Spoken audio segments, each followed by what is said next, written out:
Without question, this is a game of the year for BYU right now.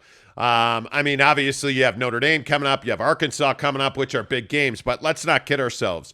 In BYU's current position as an independent, they win this game. They are top 10 in the country. They are on the radar of the College Football Playoff Committee. This is a game that can really put you on the map if you're BYU. And frankly, I think that you're playing for your season. You lose this game, and I think BYU becomes largely irrelevant to the College Football Playoff Committee. It is asking an awful lot out of BYU to go to Autzen Stadium in Eugene and break a 20-game home winning streak for Oregon without Puka Nacua, without Gunnar Romney. But I think this offensive line has played so well this year for BYU. I think this is as well as we have seen Jaren Hall play as a BYU quarterback, as his leadership ability as a leader of this football team. Like, I don't know that we've ever seen Jaren Hall play at this level. If there's a quarterback ready to do that, it is this BYU team. Jaren Hall, I think, plays really well in big games against ranked teams. I believe he's 7-1 against ranked opponents at BYU as a starter. Like, this is everything you want if you're Jaren Hall. This is a huge stage. It's national TV. It is the prime matchup of the early window in college football. It's on Fox. Like, there is not going to be a bigger opportunity for BYU to announce their presence with authority, Jake. And I think they do it. I think they go up there and they play well. I'm not convinced that BYU can go to Autzen and win, but I think they are going to show out. Yeah, I think what it's going to take is, you're going to have a pretty close to perfect game if you're BYU to win this thing. And what I mean is you don't really have room for that bad decision, that bad pick, or you don't have room for the running back to fumble, let's say, or anything like that. You don't have room for that game last year where you had a couple of turnovers and you lost to a team you shouldn't have lost to. Like, you can't have that kind of thing happen in this game. And I think that, Jaren is perfectly suited to go out and lead this team to victory. I think that Jaren Hall has developed a lot in the leadership category. Obviously, his ability to pass has really improved, and I think you saw that against Baylor, both in tight window situations and over the top. And that, to me, is what's impressive. And I think that ultimately is what allows Jaren to be a special quarterback, because once you're able to put the ball wherever you want for the most part, and you're able to beat teams both with your legs but more so with your arm, I think now you're really dangerous. Like last year, Jaren was more even. It was more 50-50, where like Jaren would have to have several big plays with his legs to really lead this team to victory. Where now I feel like, he's going to run when he needs to, and when he does run, he is very effective. But I think he understands he's got to be more of a passer, and that doesn't mean he's got to be a pocket passer. He can move the pocket, he can get out and roll, he can get out and buy time. But I think Jaren's development in the passing game has really allowed this offense to take that next step forward. And that's why I think you see they're able to win games without their best wide receivers. So that's, I do think they're definitely capable of winning this game. Talking BYU and Oregon on the Monty Show, presented by the Advocates, UtahAdvocates.com. The best injury attorneys certainly are the Advocates. If you've been in Iraq or you need an attorney when you're injured, do not hesitate. Get to UtahAdvocates.com. I think one of the more interesting angles on this game, what does it really mean for BYU? And I think the question is, if they win this game, do they put themselves in a position for a New Year's Six bowl game and a shot at the playoff? I really think they do. I don't think there's any doubt that if you are top 10 and you are heading for what's left on BYU's schedule, whether that is Utah State, obviously, the two big games, Notre Dame and Arkansas, like, you have a lot on the line here. And the question is, are you playing for a New Year's Six bowl? Are you playing for a college football playoff spot? I don't see how you keep BYU out. Even as a one-loss team, if you beat Oregon and you're able to beat Notre Dame or Arkansas or both, I don't see how you keep BYU out of the college football playoff. Yeah, I think that, at some point there has to be some you have to come to the middle nationally. Like, I think a lot of these guys, as we've talked about, last week with how the rankings work and how some of these voters work and everything like that. Like, I think the guy who disrespects BYU on a weekly basis, the guy that pays no mind to BYU, pays no mind. Yeah, once they're top 10, you're not going to have a choice. Like, you have to pay attention. This is a undefeated. Again, if you have to beat Oregon, but at that point, I think you'd be undefeated. You certainly would be top 10, even if you move up to the 10 slot. You would be a top 10 team. And yeah, right now, today, yeah, I think you would be in the New Year's Six conversation. Now that said, obviously, to me, the Notre Dame game and then obviously Arkansas are those two games that can kind of derail the New Year's Six hope. Boise, Stanford. Yeah, but, you look at Boise, you look at Stanford, and what I say to those two is, again, I expect BYU to win those games. I expect you at this point to be able to beat those teams. I'm not going to say comfortably, but at least by a touchdown. I expect you not to have to battle and fight and claw like Sure. you did against Baylor to beat those teams. So, But you're already dealing with injuries, and I think that's been a consistent issue for BYU over the last 3 years, certainly. I mean, last year you saw with the offensive line, it was just a catastrophe. Now it's the wide receiver room, and I understand Chase Roberts stepped up, but this team's got to find a way to stay healthy. And BYU, I think their seasons have been defined by the health of their players. I mean, whether it's Jaren Hall, last year, obviously the offensive line, the defense. I mean, you can see when this team is healthy now that they're playing at a very high level. And again, I don't even think I'm being over the top or, overly optimistic. I don't think there's a team in this country that BYU can't play with when they're healthy. When you have Max Tooley in this defense playing the way they are, I think Max Tooley is playing the best linebacker that we've seen probably since Fred Warner. And I know that's a lofty comparison. I know that those are big names at BYU, but I'm telling you, Max Tooley's playing incredible football. This linebacker core as a group is playing incredible football. This defensive line is playing incredible football. I don't think there's anybody who thought that this BYU secondary could cover this well as they have covered in the last 2 weeks.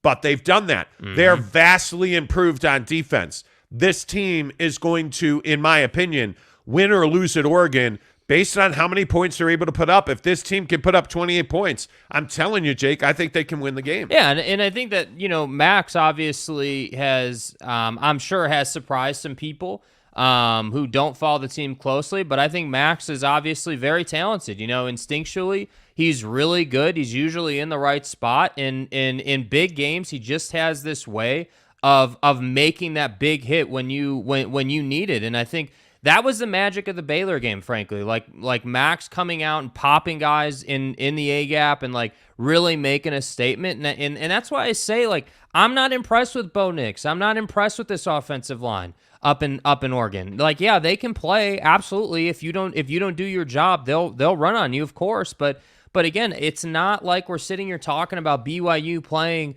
Alabama or something. BYU is as good as this Oregon team. BYU can hang with these guys, and that's why I say, yeah, I'd love for Puka to be healthy. I would love for the wide receiver room to be 100% healthy, and us be sitting here talking about how BYU's actually favored, or it's a straight up pick'em game instead of Oregon being favored. I would love that, but that's just not the situation.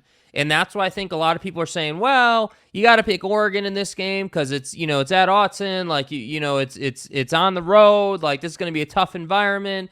Nobody expects BYU to win this game. And I just think if you follow this program, the storylines from the Baylor game and of this season, and the path to success. And I just think it's a very attainable path to winning this game this week. Well, Oregon is the stat on the screen right now, I think, is very telling. Oregon is 13-2 since 1995 when favored by 4 or less at home.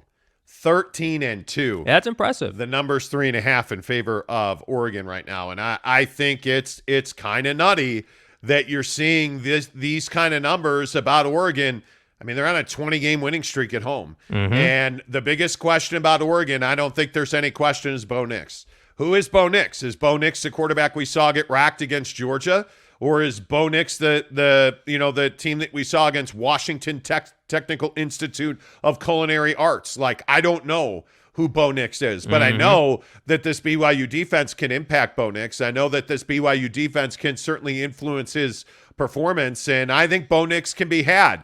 And I think that pick six that we saw Max Tooley have against South Florida is very interesting because that's not a play that we've seen BYU turn recently in the last couple of years. And this secondary, again, I think is for real. And I think Bo Nix is a very vulnerable asset for Oregon. I mean, they are going to be, I think we all know Oregon is going to be incredibly physical at the point of attack, both defensive lines, offensive lines. They're going to be very, very physical. Bo Nix should have time to throw the football with this, as well as I expect Oregon's line to play.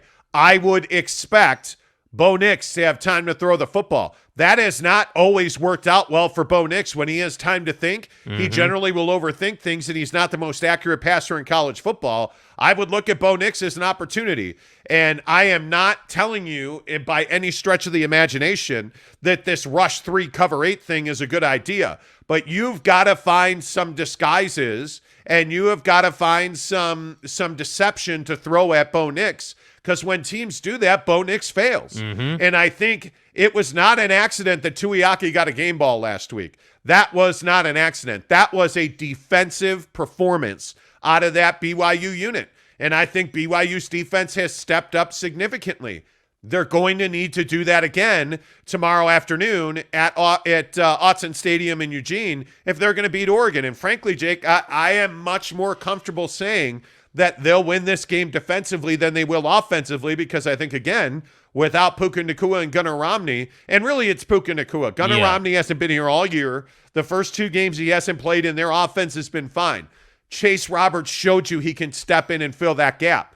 If Puka Nacua plays, I think they have a very good chance to score 30 points. Yeah, and I think you make a great point about getting to Bo Nix. I think that game tape that Georgia put out against this Oregon team, I'm sure, is full of strategies and points of emphasis that they can try to copy, or do the same thing. And I think that the difference, obviously, is Georgia's talent and size and speed at different positions. Obviously, BYU isn't quite that talented, but I do think that, I don't really feel like Georgia reinvented the wheel when they beat Oregon. I have to be honest. Like, I think that Georgia just said, hey, we're bigger, faster, and stronger than you, and we're going to work that advantage.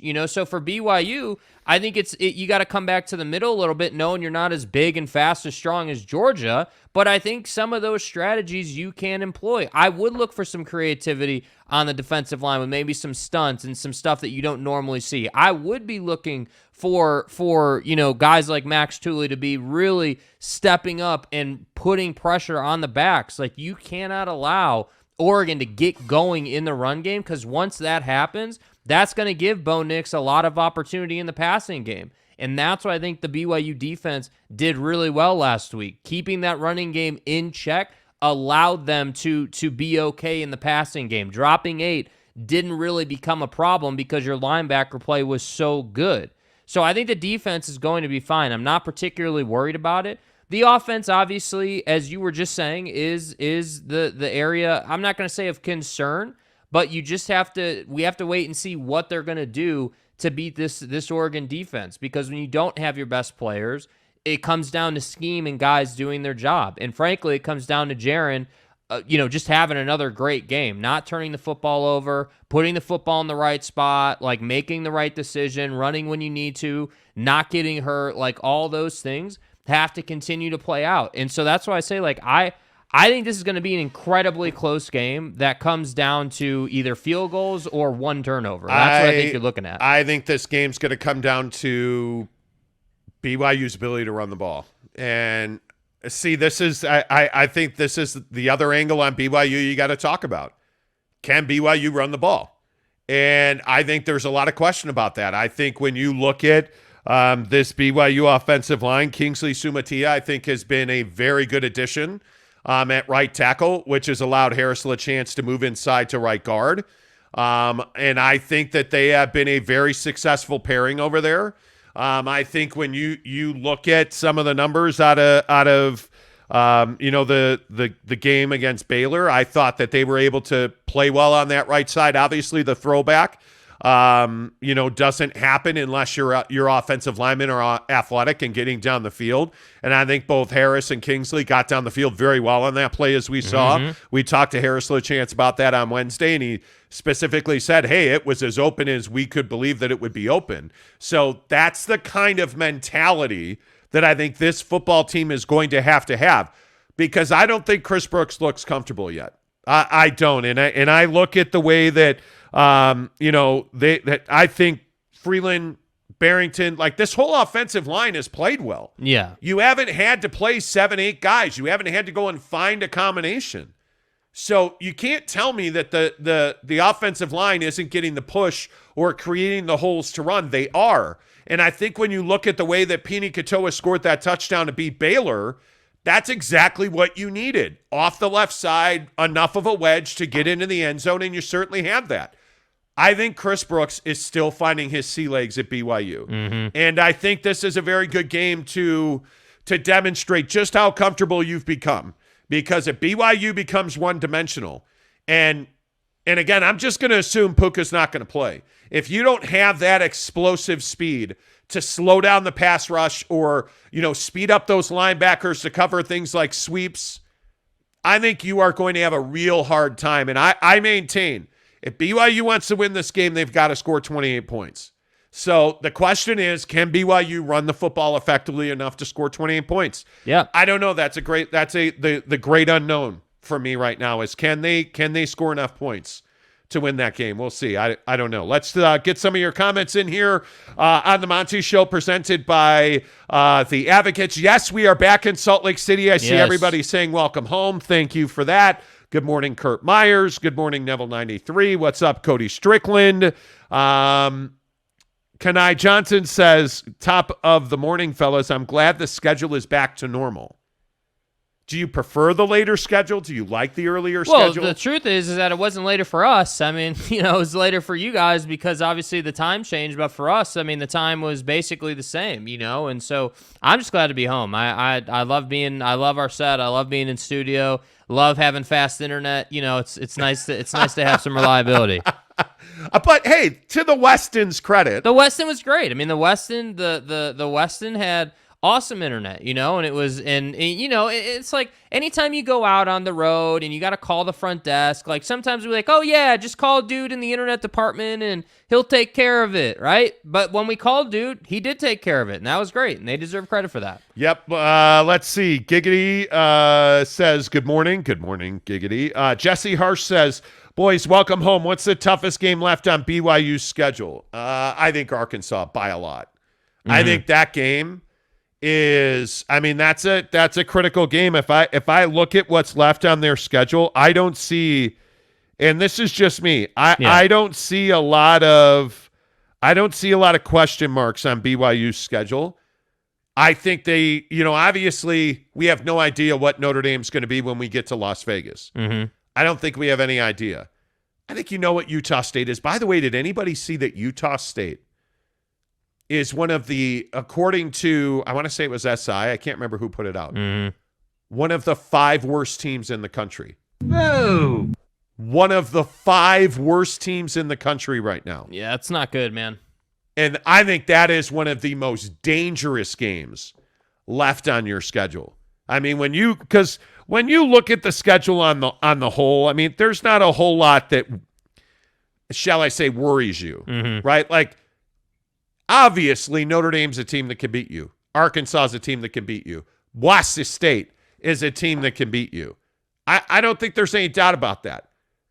The danger game for me is Utah State. You need to throttle Utah State. Yeah, I mean, that game's always personal. That game's always, there's definitely a good bit of beef there, and I think that it adds to it that Utah State is, it's being publicly said that they're one of the worst 5 teams in the country. Woo, that's scary. That's a major disrespect. And so what better fuel to light the fire for Utah State than playing BYU? But when I look at this schedule, I mean, if we're being serious about X's and O's football, this Oregon game is one of the 3 that you have that are going to define your season. I think it's a great way to put it. Oregon, Notre Dame, and Arkansas are the 3 games on this schedule that we've had circle for like 5 months, where we're like, hey, you win these 3 games, the rest of the schedule you really should be able to handle. So that's why I say, like, you're right. We don't really know what Notre Dame is, but it's still Notre Dame. There's still that nameplate factor at play.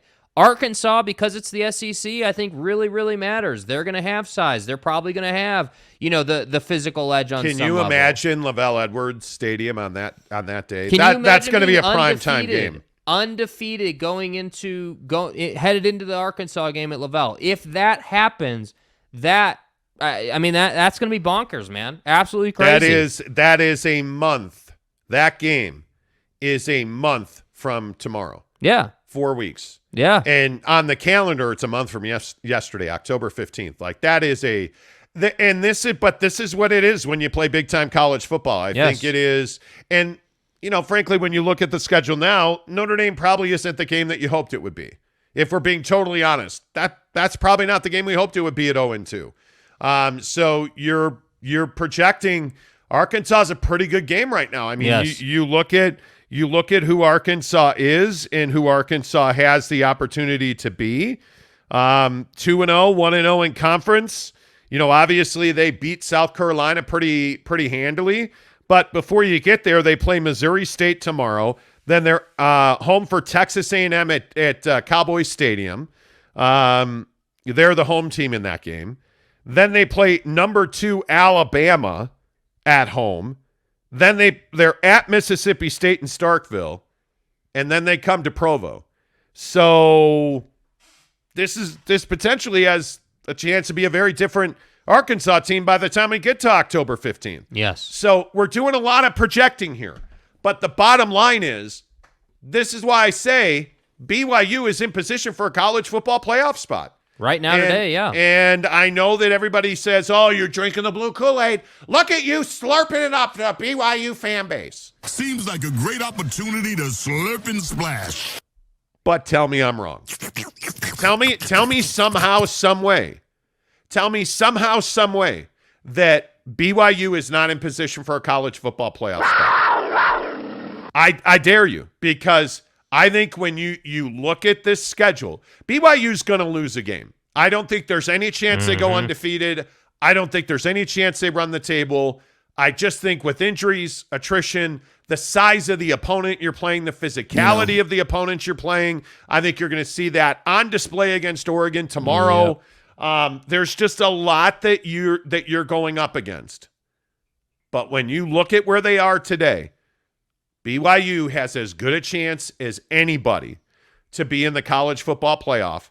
And, first to play in a New Year's Six bowl game, be in the college football playoff. They have as much chance, and I mean anybody, right now because of the difficulty of this schedule.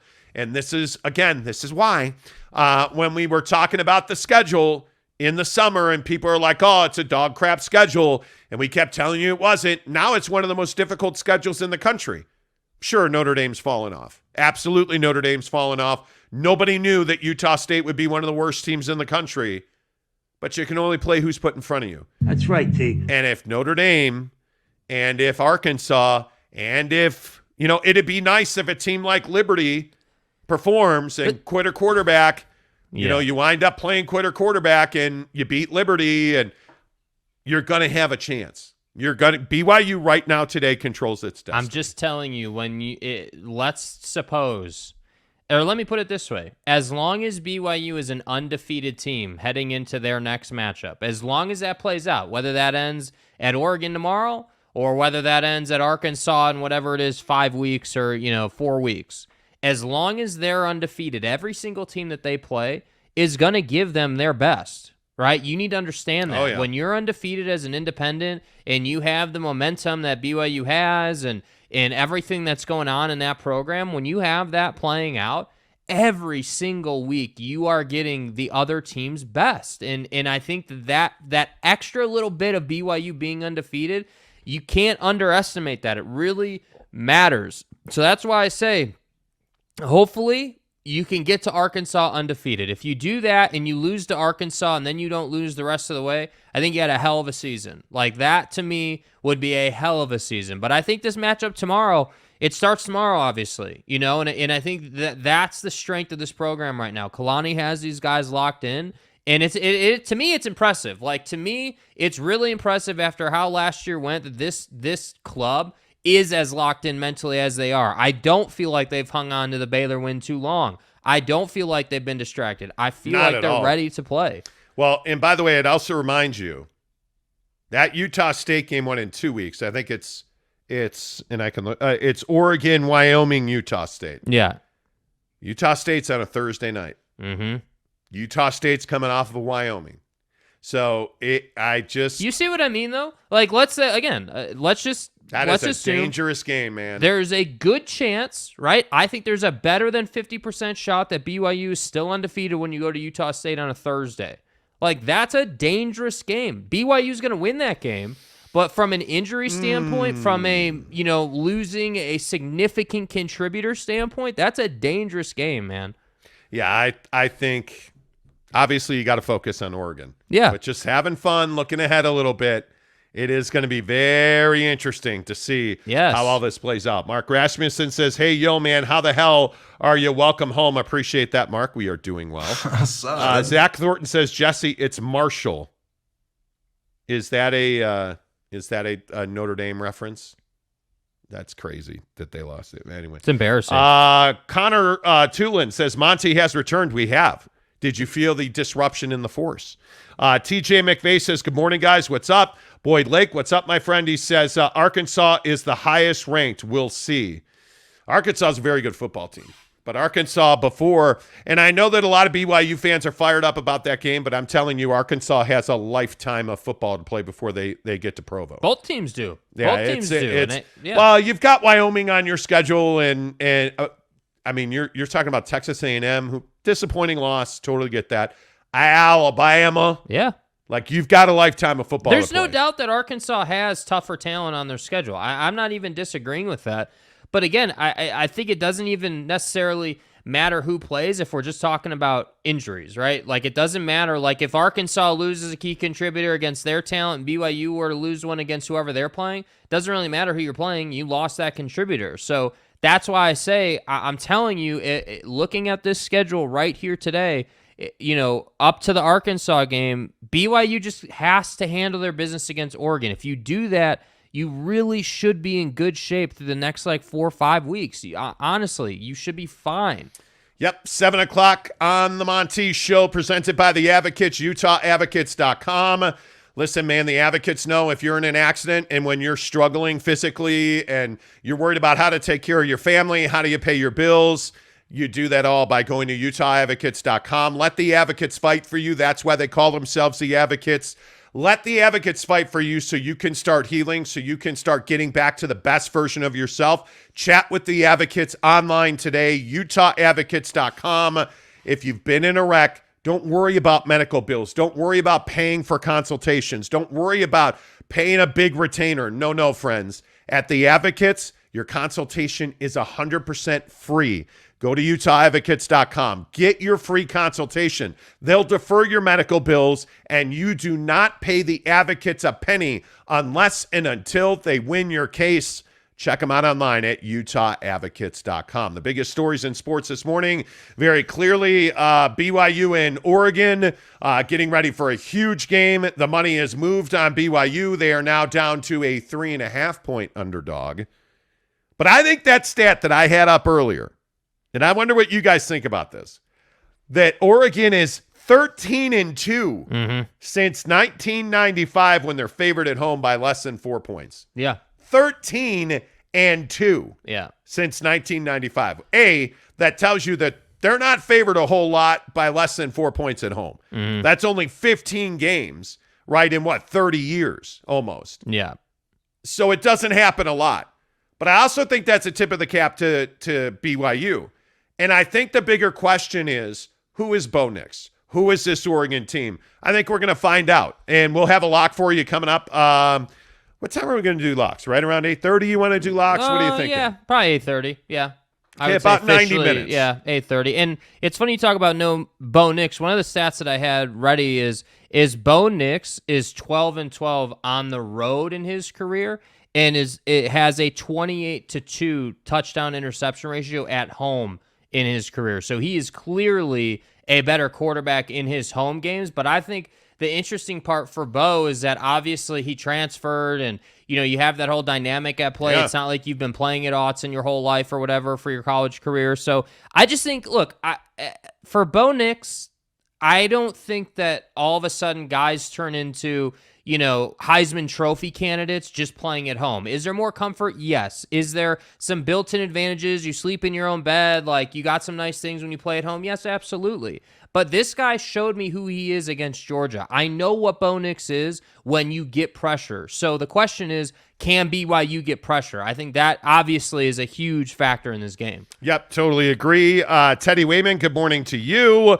Rance says Oregon won't be an easy game. No, it won't. Lopes fan Gabe, my dudes, boarding a plane in 24 hours. Let's go, baby. Let's go. Let's go. Let's go. Amen to that, Gabe. I appreciate you. Yeah, Gabe's going to be at Barbecue Pit Stop tomorrow.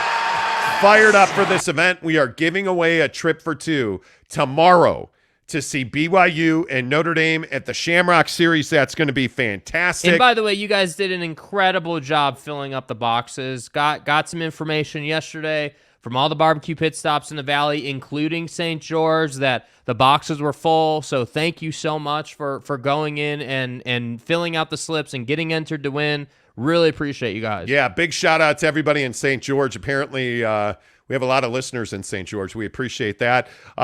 Go check out our friends at Barbecue Pit Stop in Lehigh, Layton, Logan, St. George, and Salt Lake City at the Murray store. They're just really good dudes to do business with. But make sure you're in Lehigh tomorrow at noon. That's when Football Saturday is going to start. By the way, if you have not yet entered to win that contest, you can enter from noon to 1 o'clock. During the Football Saturday show. That's it. That's your last chance to enter and win.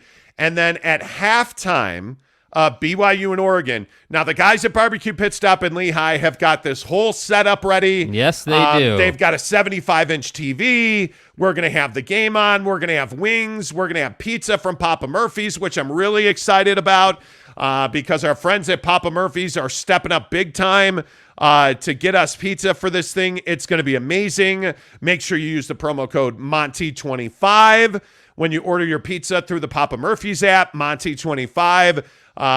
It's going to be amazing. We're going to have wings from Don's Meats.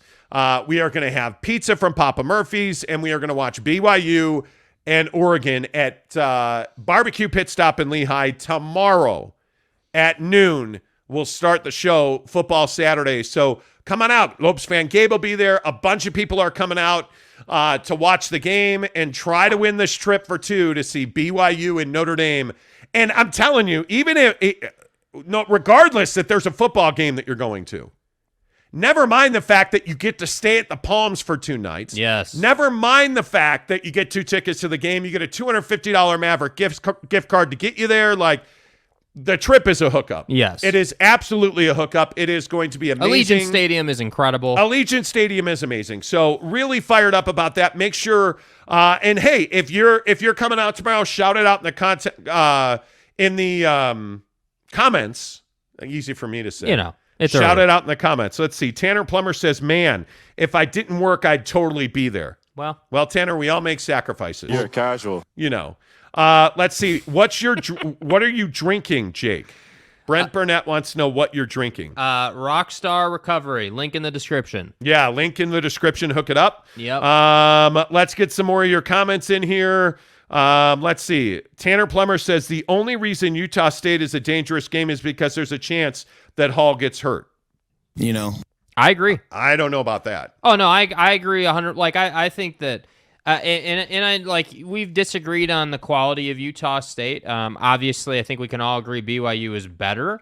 But I think the interesting Are you thing, sure? Like the interesting thing is, the injury thing to me is the only thing that matters in that game. BYU should beat them handily, like by 20, 25 points. Like, you should dominate Utah State. And I think that yeah, Jaren cannot get hurt in that game. Like, if you are BYU, I would be looking to get ahead early and get him out of the game. I think that's what you have to do in those style of game. But again, all that to say, what happens if Jaren gets hurt tomorrow? Well, that's the nature of the beast in football. You know what I mean? And I think that, for this program, they just have to focus on Oregon tomorrow, because I truly believe if you beat Oregon tomorrow, whether it's by 1 point or 10 points, if you get out of there with a win, I mean, the program is just like it's just crazy. It's bonkers. You're making huge noise in college football if you're able to win that game. And I don't see any way you're not top 10 after that. Oh, if they win at Autzen, they're top 10.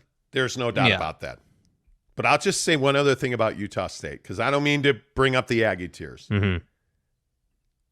That game, it's Oregon, Wyoming, Utah State, Notre Dame in Las Vegas, and then Arkansas.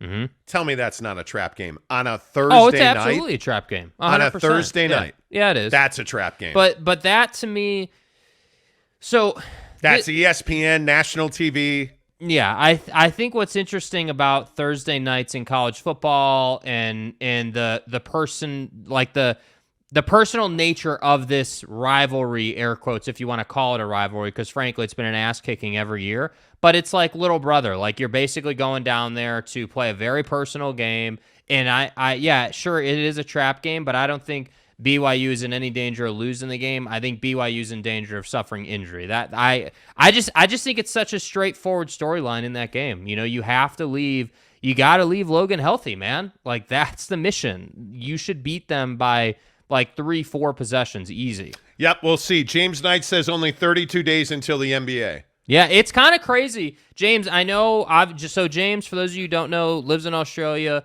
huge Jazz fan. Still owes us 4X beer, you know. I just think that yeah, it's crazy. Like, training camp is here, and we're going to talk Jazz today a little later in the show, but like, it's crazy that it's just about a month away. So if you're a sports fan, we're heading into that time of year where it's like, you are well fed. You've got a variety of options, which we love. Yeah, I'm excited about it. So yeah, Cam Harrison says 2.4 million viewers for the BYU Baylor. Oh game. yeah, oh yeah.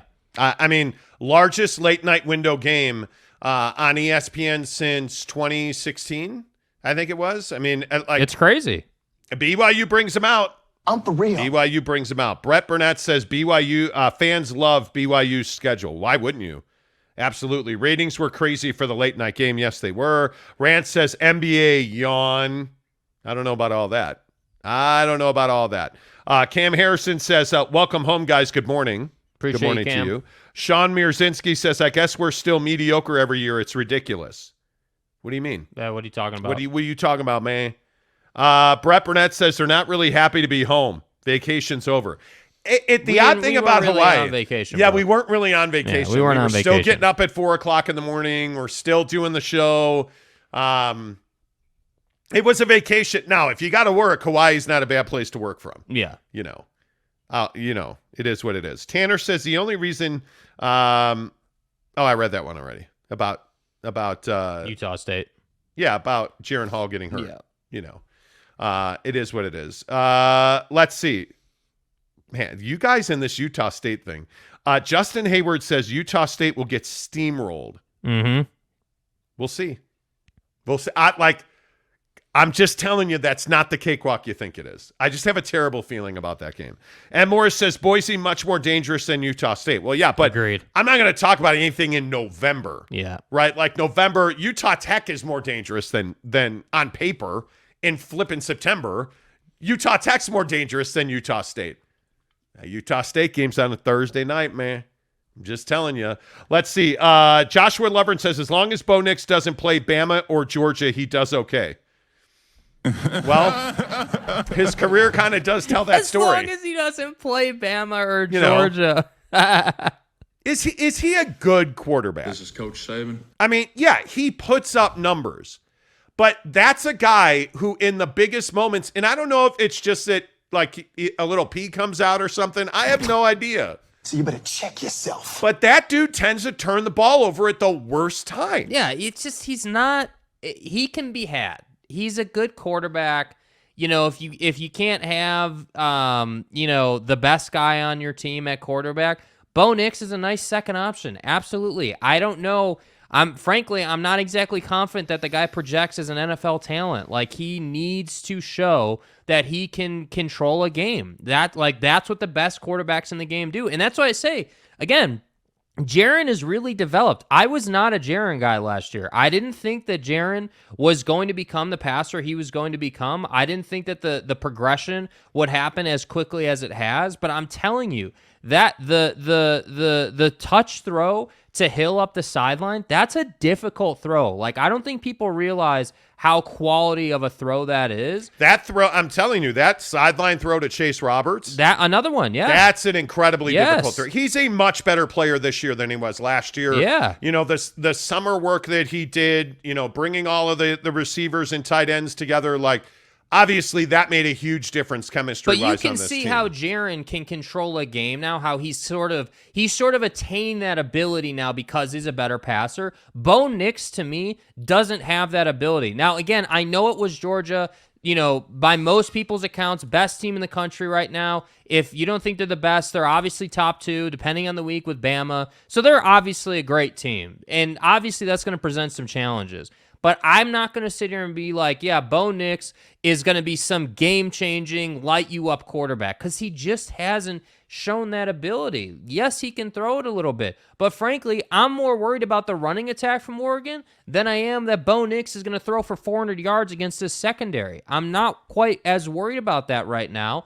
So to me, if Max Tooley in that linebacker room can stop the run and can keep that run game in check, Bo Nix is going to have a long night, or a long game, I guess, because it is a midday game. But is he a number one? Is Bo Nix a guy? Can Bo Nix be the quarterback of a national championship team? No, I don't think he can. Hell no. No, definitely not of a national championship team. I don't think that, you can clearly see, and it'll be interesting to see how this plays out tomorrow, because I think, as we're watching this game at Barbecue Pit Stop, one of the things that I'm going to be looking for is who has the better start of the two quarterbacks.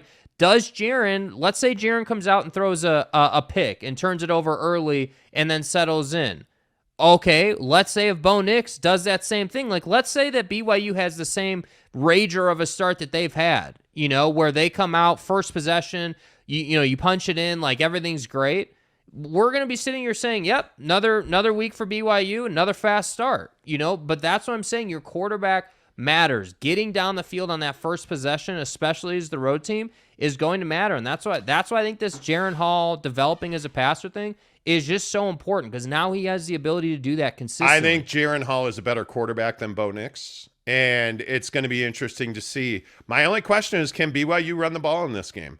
Because I'm not confident Puka's going to play. I'm not confident that Gunner's going to play. I mean, they are being incredibly careful with Gunner Romney, as they should be. I mean, when you talk about injuries to vital organs, and absolutely you should be. I think Puka Nacua is the bigger loss because he's been there. You can see the explosiveness against USF is exactly what this offense has been looking for. Yeah, he's a game breaker for sure. Absolutely. And I think obviously that is not something you can replicate. He is the guy on your team who does that for you. So it's going to be quite important to see exactly how they play with or without him. And if they can't run the ball, if Puka doesn't play and they can't run the ball, it's going to be a very long day for BYU's offense. So there are some real questions that have to be asked and answered about this team. But, Josh, I don't disagree with you. I think I would take Jaren Hall over Bo Nix every day. Yeah, I'm honest to goodness. I agree. And I think, again, I just go back. Look at Jaren Hall in big games. Look at his win-loss record in big games against ranked opponents on national TV. Jaren shows up to play in big games. So I expect him to be everything that they need him to be. I do. M. Morris says, is Cam Rising really that good, or timing worked out that he had in a poor conference games left? No, he's really that good. No, he's good. Yeah, I don't think timing had anything to do with his success. And we're going to get to Utah here in a few. Yeah. But Cam is definitely that guy. Yeah, I don't think